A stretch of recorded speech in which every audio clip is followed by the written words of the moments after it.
So thank you again for joining us this afternoon for our Sustainable Fleets Shippers webinar. My name is Nikki O'Kook. I work with CalSTART on our fleet engagement, primarily around the HVIP voucher incentive program. However, today we're going to talk a little bit about the Sustainable Fleets Accreditation Program. So this is a program that CalSTART has had for several years, but it's recently been relaunched to really focus in on how we give credit and demonstrate the advancements of fleets in zero emissions. So I'll let you take a peek at the agenda. We're going to go over some content, and then we'll have some open discussion towards the end. Next slide, please. So let's start with an icebreaker. We are really interested to know where you guys are from. Then I'll give you some background on CalSTART. My colleague Tracy will fill you in on sustainable fleets. We also have a support program that recently launched called Cal Fleet Advisor. And then at the end, actually, we have questions for you. So the purpose of this webinar really is to solicit some feedback and comments and input from shippers and carriers in the industry. So please, throughout this discussion, feel free to drop comments in the chat or in the Q&A. Next slide, please. So let's start, if you would, if everyone could just drop in their name or the name of their company. And we'd be really curious to know where your biggest distribution area is, or your primary lanes, or maybe where you're based.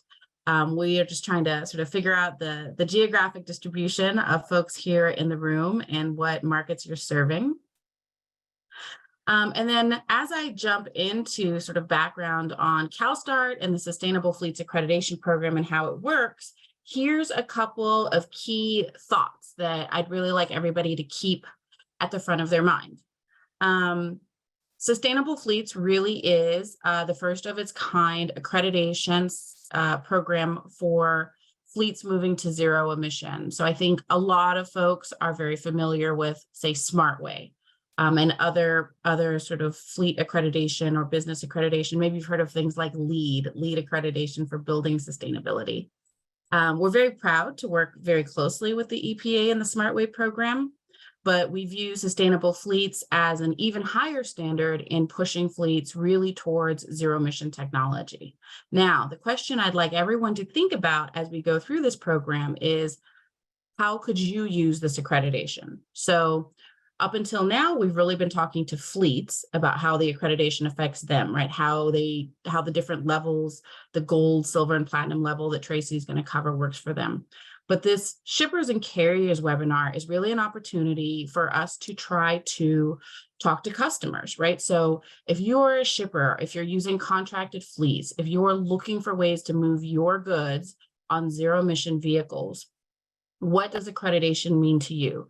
Will you be using it in your RFPs? Will you be using it on your website? Do you report this type of thing in shareholder reports or annual reports of your ESG? And then how can these tools that we have built out really help you and your contracted fleets and carriers reach your sustainability goals? So those are some of the things that we'd like you to think about as we're presenting, so that you can also give us feedback and suggestions on the program. And then towards the end, answer some of the questions about how you can use this, how this would be useful to your business, what we can do to improve the program, and what you think are the best outreach strategies, et cetera. So thanks for putting your information into the chat. Great to see all of you guys. Let's jump into some background. Next slide, please. So for those of you that don't know, CalSTART is a nonprofit. We've been around for more than 30 years. We actually started as a membership organization, and that is really the backbone of our expertise. I see quite a few of our members here today. If you are not already a member, I recommend reaching out to our membership team. And this membership is really what informs the work that we do nationally and globally. Next slide. We are also fairly well known because we administer lots of grant and incentive programs in the state of California and across the country. So here in California, on behalf of the California Air Resources Board and the California Energy Commission, we administer the HVIP program for on-road vehicles, the CORE program for off-road vehicles, the Energize incentive program for infrastructure, and newly launched Cal Fleet Advisor, which is our complimentary service to assist fleets in their transition. Next slide, please. With this, I will turn it over to Tracy so she can walk us through the Sustainable Fleets program and how it works today. Thanks, Nikki. So my name is Tracy Tilley, and I'm the project manager here at CalSTART working on our Sustainable Fleets program. So great to have you all here. So I'm going to start with the goals of this program. So we have 4 main goals. The first one is to accelerate zero emission vehicles. So starting in California, and would like to move the program nationally as well. We want to be able to create an industry standard approach. So providing a process for fleets to submit their data, receive recognition and accreditation for reaching zero emission goals. We want to assist fleets on their zero emission pathway. So make sure we're providing support and resources for fleets so they achieve their evolving sustainability goals and achieve zero emission fleet operations. And then our 4th goal, which is why we're all here today, is to connect shippers with zero emission fleets. So we're creating a zero emission fleets for hire list, which will help shippers looking to hire zero emission fleets connect with these accredited ZEV fleets. Oh, next, thank you. Okay, so here we have a look at our different levels in the program. So we have 2 different groupings. So we have our enrolled levels, starting with committed. So maybe a fleet doesn't have any zero emission vehicles yet, but they're signing on to ZEV fleet planning and they're looking to move to zero emission. Next, we have pathway, which is 1 to 9% ZEV adoption and working to increase that even more. And then we have our ZEV accreditation levels. So this starts with silver, which is 10 to 14% ZEV adoption. Then we have gold, which is 15 to 19% ZEV adoption and extra measures. And these can be things such as energy metrics, community outreach, and infrastructure as well. And then for our platinum, it's over 20% ZEV adoption and those extra measures I just mentioned. And these accreditation levels are built to align with ACS, so the Advanced Clean Fleet Rule that CARB just passed. So they will get more stringent as time goes on. Next slide, please. So here's a look at the benefits for all fleets. So this is both those enrolled levels as well as the accredited levels. So providing technical assistance and support with their ZEV planning to help them move up the zero emission pathway. We've created a resource hub that includes tools, knowledge products, and funding opportunities. And then a fleet will also receive a report card, which will help them kind of look at how their fleet's doing and how they compare to the ACF goals for their types of vehicles and helps them figure out how they can move further on their zero emission journey. The next slide. So this is additional benefits that fleets will get once they're achieving those accredited levels. So inclusion on the ZEV fleets for hire list. They will get an accreditation badge for their zero emission vehicles. They will also get a marketing kit to help them promote their accreditation on their website, social media, their sustainability reports, and more. And then also recognition by both CARB and CalSTART. So one of the ways that CalSTART does this, we have our member spotlights, helping showcase that these fleets are doing the hard work to move to zero emission. So next, I'll pass it to Brian to talk a little bit more about Cal Fleet Advisor. Hey, everybody. I'm Brian. I'm with CalSTART, and I work on the Cal Fleet Advisor program. Cal Fleet Advisor program is a technical assistance program. It's administered by CalSTART, and we do that on behalf of the California Air Resources Board. Our funding comes from the California HVIP program, which is the statewide incentive program for medium and heavy duty vehicles. And our goal is to provide assistance to California fleets looking to transition to their medium and can I go back one? Thank you. Transition to medium and heavy duty fleets. We like to prioritize our small fleets, our disadvantaged communities, and dry age fleets. And it's a collaborative experience. We want to learn about the fleets we help, and we want to then take a custom tailored approach to helping them out. Next slide, please. So a quick overview of our process. The first step is we start with intake. We want to learn about the fleet and what exactly they need and where they are in the process. From there, we'll go ahead and put them into one of 3 paths that are all sequential, but depending on the fleet's needs, they might start in a different place. In the learning path, we're just going to provide basic learning materials. This is for people who don't have much experience with zero emission vehicles and are just getting started. And then from there, they'll go to our technical path where we can really dig into the technical side of things with total cost of ownership analyses, options for specific vehicles, and connecting fleets with the experts like utilities, regulators, stakeholders, or OEMs. And we prepare the fleet to go ahead and purchase the vehicle. Once they're ready, we'll refer them to a fleet selected dealer. There's a list of HVIP approved dealers in California, and the fleet gets to select whichever one will best meet their needs. The fleet and the dealer will work together to complete the transaction and get their voucher, and we will follow up to ensure smooth delivery. And after they deliver the vehicle, we'll go ahead and refer them to any post-delivery referrals, such as Sustainable Fleets, to help ensure that their transition is a successful one.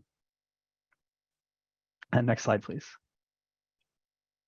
So for fleets, they get to understand how they can benefit, and they get to access financial infrastructure and logistical tools like total cost of ownership, like our ZEDI tool, which is an inventory of all the zero emission fleets, or excuse me, all the zero emission vehicles that are currently available.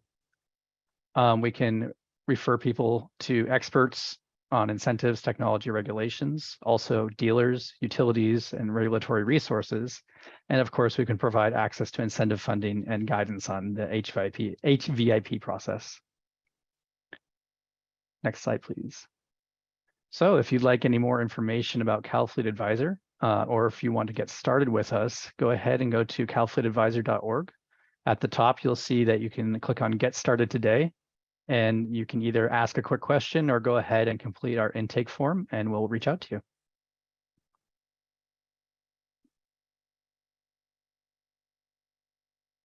Thanks, Brian.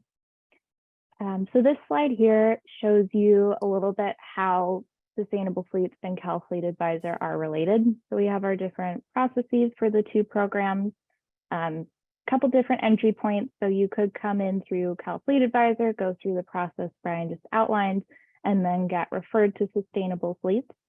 Or sometimes fleets will come in through the Sustainable Fleets program. And then when they're going to access their benefits and they want some more technical assistance and support, we refer them back to CalFleet Advisor. So yeah, just a little look at how the programs work together. Next slide, please. Okay, so now we're going to move into our shipper discussion. So we have our first question here. What do you need as a shipper as you work to hire fleets that are using zero emission vehicles? So feel free to answer in the chat, raise your hand, however you think is best to respond. And yeah, we look forward to hearing from you. Is the raise hand option available to attendees, Tracy? I think it should be. Okay, perfect.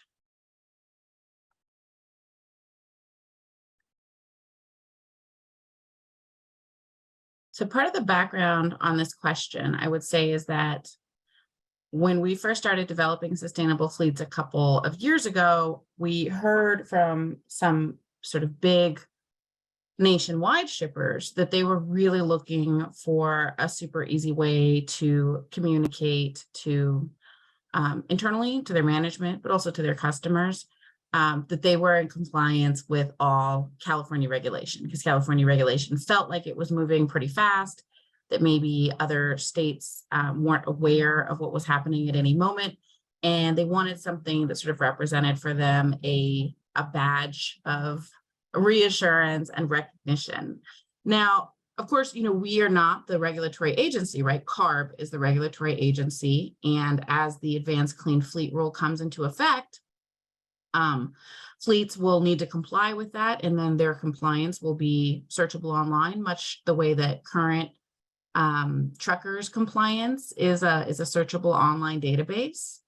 But this accreditation program is sort of an outward advertising mechanism for that. So instead of having to go into their system and search whether or not a fleet is compliant, folks should be rest assured that if they have any level of sustainable fleets accreditation, so that's silver, gold, or platinum, that they are meeting the minimum advanced clean fleet requirements here in the state of California. So, our question really is for those of you who hire carriers on this call, is that helpful? Is that what you need? What more would you like to see or know in order to go out there and find the carriers and the contractors that you would like to work with?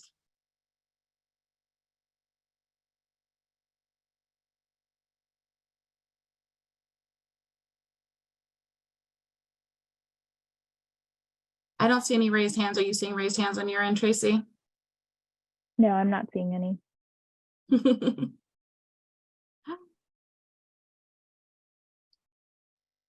You guys are supposed to be giving us more ideas about how to improve this program and make it useful for you.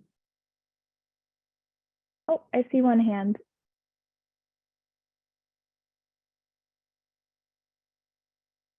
Hi there, this is Marissa Hagerman. I work for Senator Lena Gonzalez, so I'm not a shipper, but I did just want to ask, is this accreditation going to be something that shippers have to elect to be a part of? Or will you be going out and sort of collecting the data proactively, all based on the CARB website? No, this is a program that fleets would have to enroll into because they will be providing us all of their fleet data in order for us to give them their accreditation level. And they have to update that accreditation level every year. Okay, thank you. Yeah, I think from a policy perspective, it's always helpful to have easier databases like the one you're describing. So just wanted to throw it out there that this will be really helpful for us in Sacramento. So thank you. Thank you. I see a comment here from Jose that price is very tough to compete on. I'm guessing you're meaning that the higher price of electric trucks is the challenge. Jose, did you want to elaborate on your comment at all?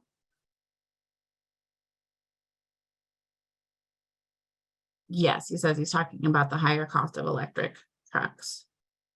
Yeah, so that's interesting. We have heard from big brokers that there's a really, really high demand that they cannot fill the number of zero emission lanes that their customers are asking for. So shippers are calling them and saying, hey, I need to move this, load, but it has to be only on a zero emission truck. And they're saying, there's not enough carriers out there with electric trucks to fulfill this demand. But to Jose's point, we have not yet seen necessarily a signal that those shippers are willing to pay a premium. So the importance of being able to keep down overall operational costs so that you can still compete continues to be a challenge. Here at CalSTART, we are seeing that fleets that are using electric vehicles are actually seeing, really good total cost of ownership. So lots of savings on things like maintenance and fuel, which reduce, sort of your overall month-to-month operational costs. However, the incentives are still very necessary. Just for those of you who are on the line today, who are in fact truckers and fleets, the HVIP program is open. There is funding available. Any vehicle that you buy using HVIP funding is also eligible for your advanced clean fleet compliance. And if you're a smaller fleet, we are opening the innovative small e-fleet lane, which is actually double the HVIP voucher for fleets with less than 20 trucks. That's going to be open at the end of August. The other question here I have is there a cost for fleets? Steve, no, there is no cost for fleets. So the entire program at this time is funded through the market acceleration funding of the HVIP program and CARB. The primary cost of fleets really is the fact that they do need to do this data work, right? They have to go in and collect an inventory of their vehicles to submit to us on an annual basis so that we can keep their accreditation up to date. And that is the current cost of fleets, but the entire service is complimentary. I see one more hand, so I will let you talk, Jose. Can you hear me? Yep. So I've had several meetings with my customers, and I've showed them the price of the unit, and it's really mind-boggling for them to say, well, what are the rates are going to be? So we did a proposal based on the payment that we have. You know, we have the diesel engine trucks brand new. We just received, and now they're dirty because they were CNG, the compressed natural gas, the Amazon trucks that we received. They were carved, and we got our certificate. But now I guess that's no good because now those trucks are considered not zero emission. So I went back to the customers and say, hey, look, these trucks are higher priced, but then we went to look at the electrical vehicles and we saw the price, and even with the credit that we're getting, I mean, the payment is almost double a month versus the current trucks, the CNGs. How do we do that? How do we go back and say to the customer, hey, you're going to have to give us at least 30% more on the freight or 40% more on the freight so we can continue to serve you? And I've been through about 7 of my customers already, and I've showed them the paperwork, and I showed them what the credit we're going to get, because we don't run over 100,000 miles on these trucks, so we're not going to get the full credit. We have over 20 trucks. We have 30 trucks, so that, you know, we don't qualify for as much as the smaller trucks or the large over the road trucks who run over 100,000 miles. That is the challenge that we're facing. You know, we want to transition, and we are going to transition. I promised myself that I'll stay in business forever and do whatever is right for the environment, for the people, because I believe in what CARB is doing. It's just that, and I know they're giving us the time. I've consulted with Watt EV, the new, it's a trucking company that has about 14 electric vehicles. And I was there charging 45 minutes charging over there on Anaheim by the port, and it only charged 7%. So I guess we want to spend the money. We're gonna have that big bill every month, but how do we recoup that? I think that's what we need to scream out loud to California and say, yeah, we're willing to do that. But I think I want to do the transition in a year or two, you know, gradually, as you guys put it, because I think that's a good program. And yeah, we'll all eventually want to go green. I mean, I like the kids. I've got 20-year-old and 22-year-old, and they just love to recycle and do that stuff. And that's a great message for me. So we want to cooperate, but how do we pass this bill on to the end users or to the customers, you know, who are not willing to pay at this point in time?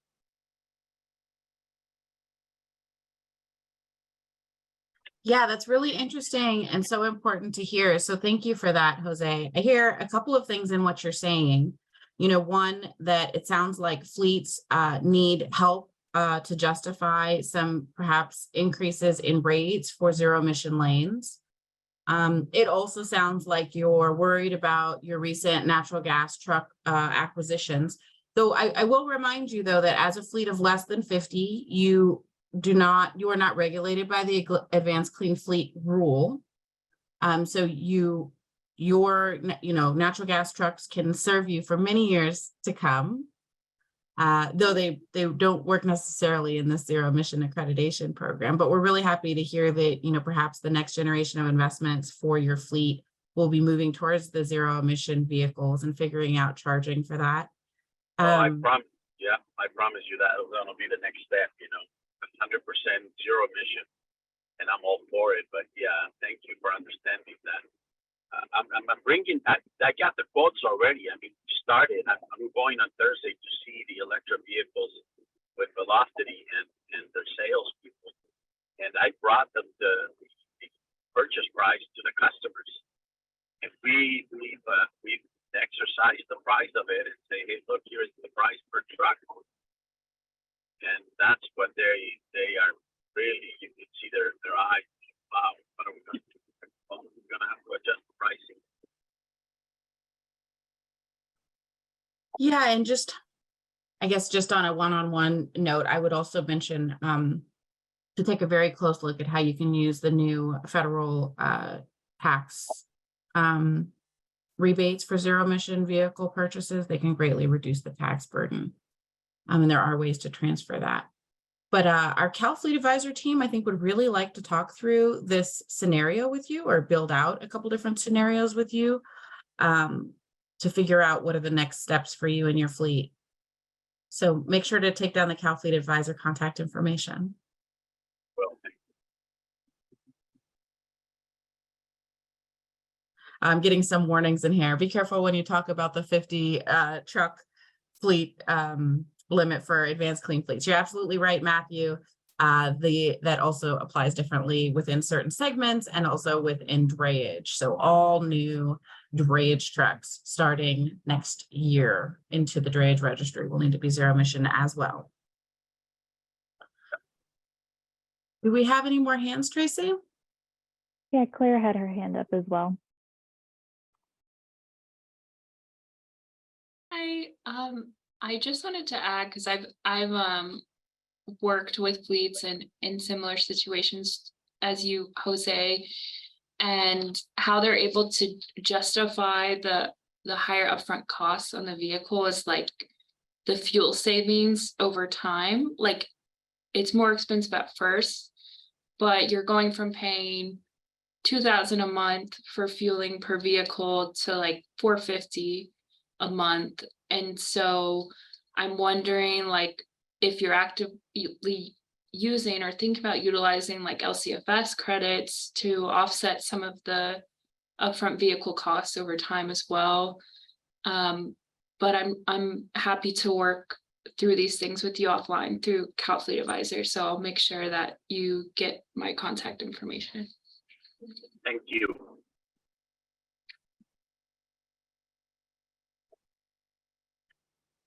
Thanks, Claire.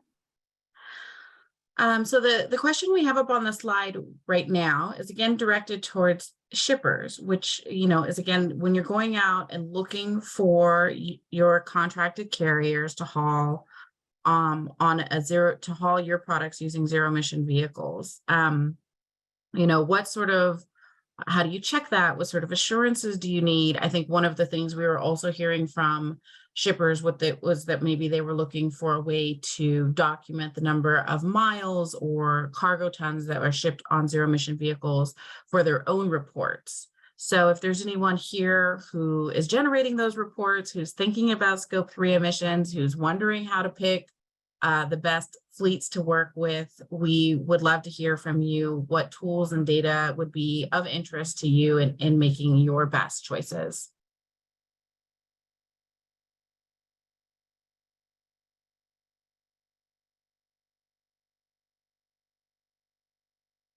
While we wait for some responses to that or some hands, Jose, it looks like Brad from Zeem in the chat would like to chat with you about finding low monthly costs for zero emission vehicles.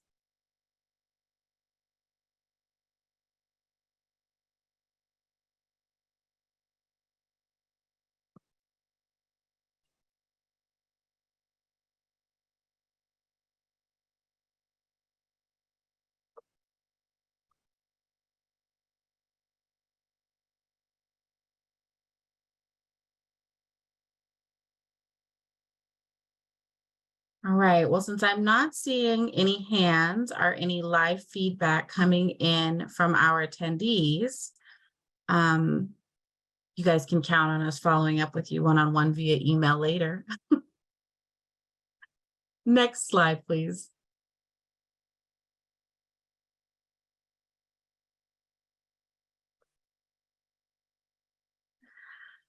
Yeah, so here's another question that we've sort of been mulling over in this program, which is that this program gives accreditation levels, silver, gold, and platinum to the actual trucking fleets. We thought that it might be useful in the future to create a way to give that same sort of credit, accreditation, bragging rights, media toolkit, and badges to the actual carrier, to the actual shippers. So if you are, again, if you're a shipper and you're using these carriers to ship your goods, would you like some form of recognition that you can use, again, in your internal or external reporting with your management or in communications to your shareholders or other customers? Is there any type of accreditation or badge that you guys use now, or maybe perhaps you're looking for one that's really specific to how you use your transportation?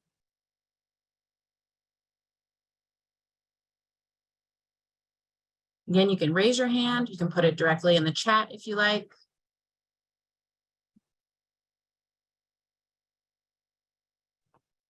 Looks like we have one hand.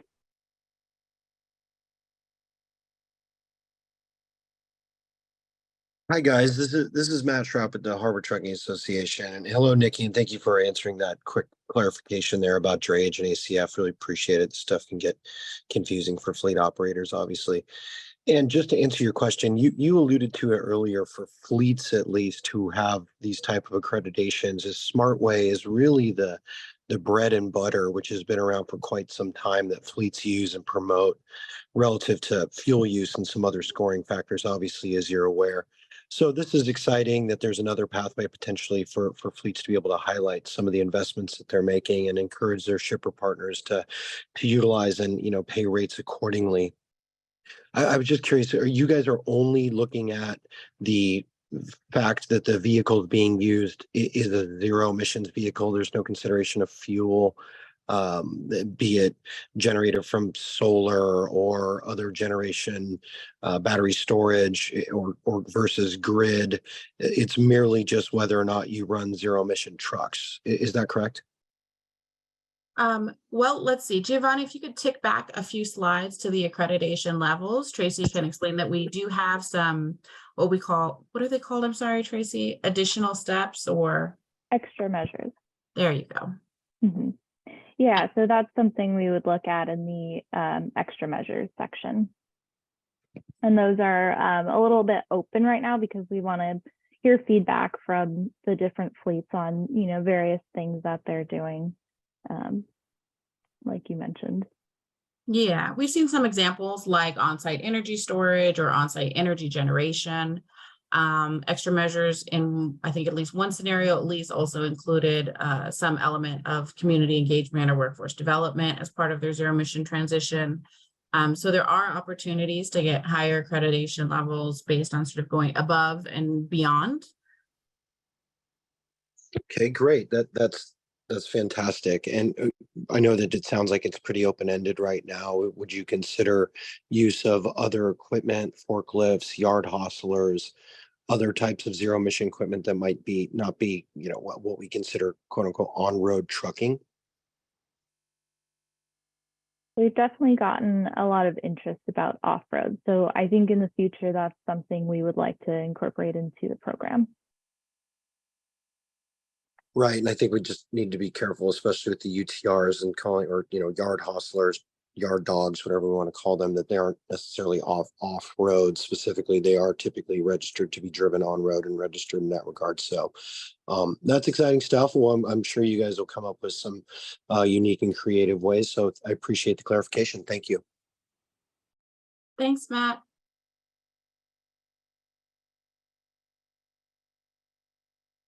I see here Steve is saying that I imagine it would be a nice incentive for service providers that are moving to ZEVs. Yes, we hope, just like how SmartWay really helps fleets to stand out and stand apart, that this can also help shippers and their contracted fleets. Next slide, please.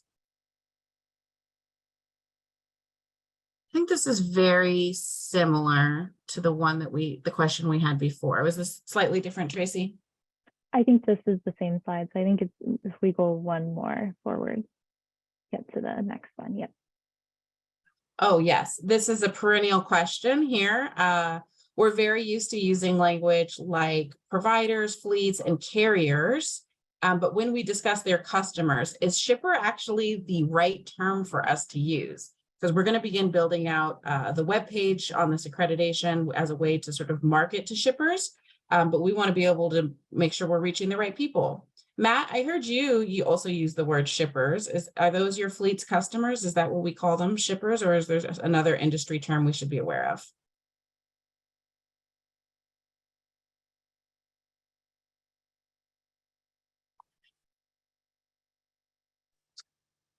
Right, and I saw, as Brad just put in there, shippers or BCOs, which stands for beneficial cargo owners. Sometimes we just call them quote unquote customers, but obviously that's not specific enough. So I think the shippers can definitely be a catch-all term, or as Brad had put in there, BCOs or the beneficial cargo owner. That's pretty much the nomenclature that's used to describe trucking customers. Perfect. Thank you. There are different vocations too to think about. I mean, not every platform is conducive to full zero emission operations with the current commercially available technology. When we think about folks who work in construction or aggregates, there's still potentially customers. I wouldn't know what the exact, preferred terminology for someone who's hiring a company to move dirt around, so to speak, or bring building material.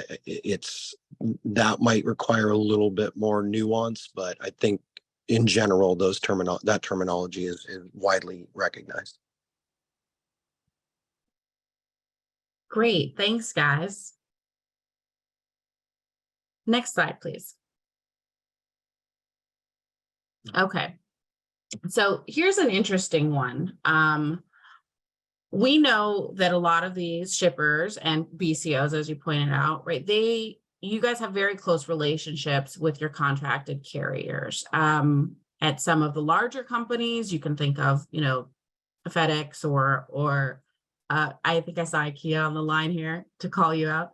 Those relationships are very, very long-standing and very deep and bi-directional, which means you're talking to them a lot about what it is that you want to see. And so I think here in the Sustainable Fleets team, we're wondering how we can help in that relationship. How can the content and the tools and the support services that we've built be passed along to your carriers, whether or not that's at annual conferences or monthly newsletters, or just through, regular email communications, notifying them that, this resource is available to them. If they're ready to start thinking about the next steps for their fleets, they can reach out and get assistance and then later receive accreditation.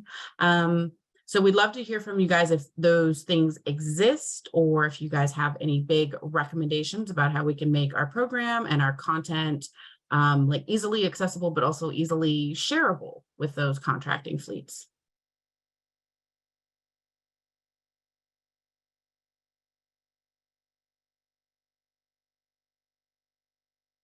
I'll hang tight for chat or raised hands or any comments.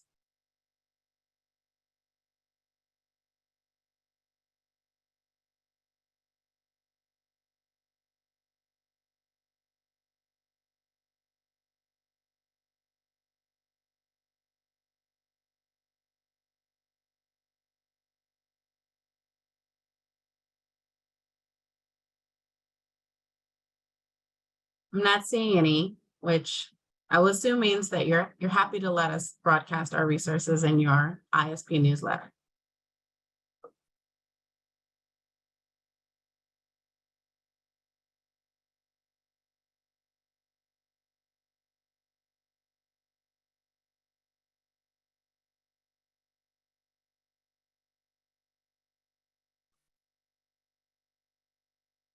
Yep, it looks like our colleague at IKEA has said that they do help their service providers sometimes find grants. We would love to also help with that if that's a service that those fleets need. We also have someone joining us from Greenspring who says that they also provide assistance and are looking to help with the drayage market. So anyone looking for a resource there, it's in the chat.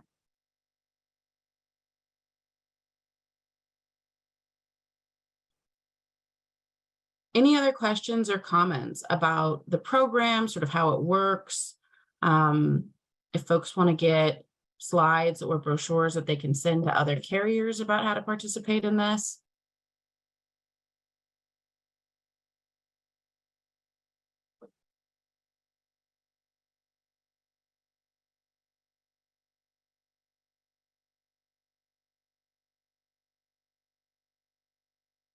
All right, next slide, please.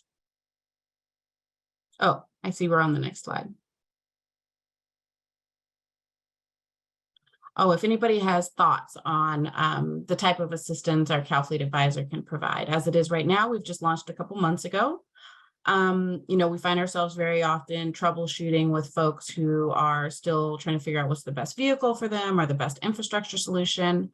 But if anything stands out, if you've heard a lot of pain points out there in the world, we heard from Jose earlier, who was saying that all of the incentives combined were still not enough to move the needle for him. So it sounds like finding additional grants and funding is certainly something that can be useful.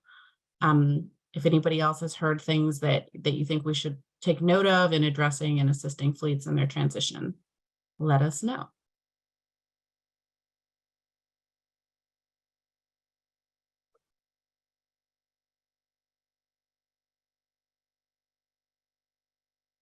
Steve has asked, do you see this program helping carriers obtain more business and help carriers become more competitive? Yes, we sincerely hope so. So we hope that by giving our carriers a toolkit, along with broadcasting their participation on our website, in that we'll have a searchable directory for shippers is the goal, that we can help them be found by the customers who are looking for fleets making the zero emission transition. Which is part of why we're hosting this initial webinar, because we really want to hear from shippers, right? How do you find fleets? How do you RFP for fleets? What do you need to know? Is this accreditation useful? Would you use our directory if we built it, or should we be putting it somewhere else? Because we want to help all the fleets that participate get in front of the customers who are, get in front of the shippers, right? Get in front of the BCOs who are looking for them.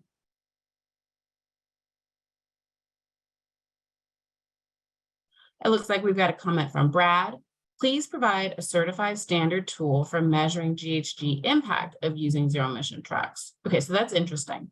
Right now, yeah, we are an accreditation program that says that they have a certain number of zero emission vehicles, but you're looking for something that actually measures the greenhouse gas reductions. I'm guessing this would be for some sort of ESG report that you need to put together, that you want to have actual tons reduction footprint. Interesting. We will take note of that. Thank you.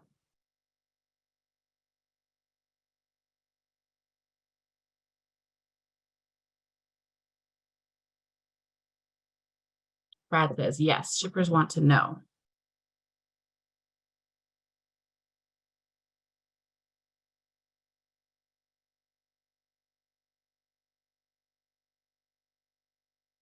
Next slide, please.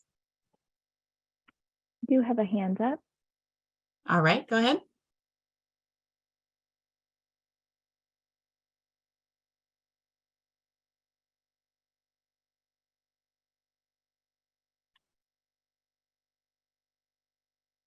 Oh, hi, Matt. Sorry, you have to unmute again. There you go. Yep. Thank you. So just real quick on that, especially the GHG certification, I think that there's a lot of, I don't know if it's confusion or speculation or otherwise, where folks, especially in our industry, look at the production level of EVs relative to battery sourcing, mineral sourcing, transportation, and then production, which also in many folks' minds contributes to overall greenhouse gas emissions across the globe.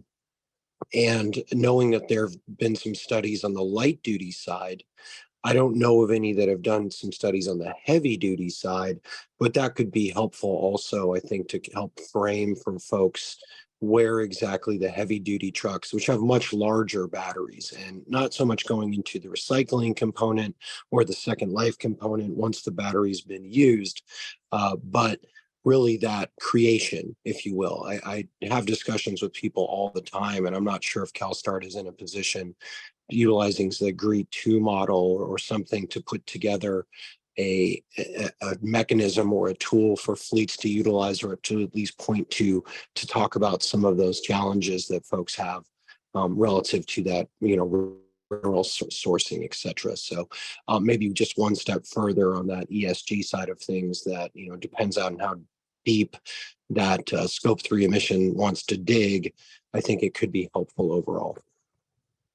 Yeah, that's a really interesting point, and we do hear it all the time. And I think, like you, Matt, we are relying a lot on the research that's come out of light duty. So the EPA has a website, I think it's called EV Myth Busting, where they have responses to that particular question, right? Which is the creation of a new zero emission vehicle versus the creation and operation of a traditional ICE vehicle and the emissions impacts over time. So you're right. So on the light duty side, they found pretty convincingly, right, that the emissions over the life of the vehicle, the tailpipe emissions over the life of the vehicle versus that initial upfront manufacturing GHG impact still weighs highly in favor of EVs. Now, I think here at CalSTART, we have some internal studies going on that same question for heavy duty vehicles. And right now it's tipping more in the favor of EVs, especially because of, again, not just the GHG reductions, but big NOx and diesel particulate matter reductions as well. But I hope that we do get those published pretty soon. In the meantime, we'll all be relying on EPA's myth busting.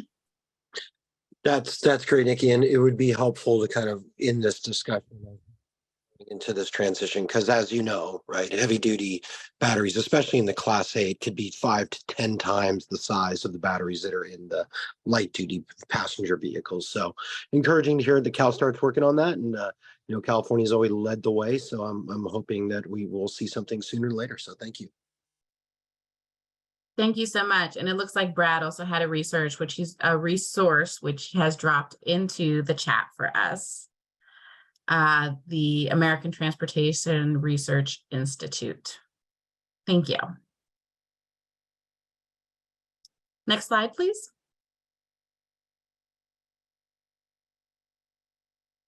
Yes. So this was my previous question. Sorry, I asked it too soon, but I do, again, really want to know what other resources folks have for getting some of these tools to their contracted fleets, right? If you're trying to encourage your contractors to make this transition, do you have, again, like internal newsletters, contract, maybe conferences for your ISPs and things like that, where you invite them together, where we can be sharing resources to get them on the path? And if you can't share them with us right here now today in chat or in conversation, please feel free to email us later. I believe we'll be sending a survey around after this webinar as well.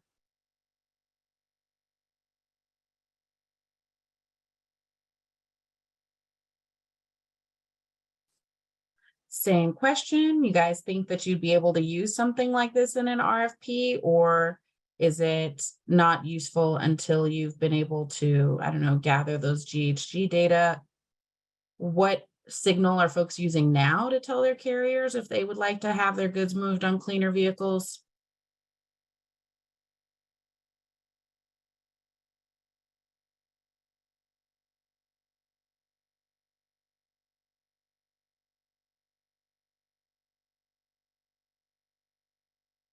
Not seeing any raised hands and no comments in the chat yet.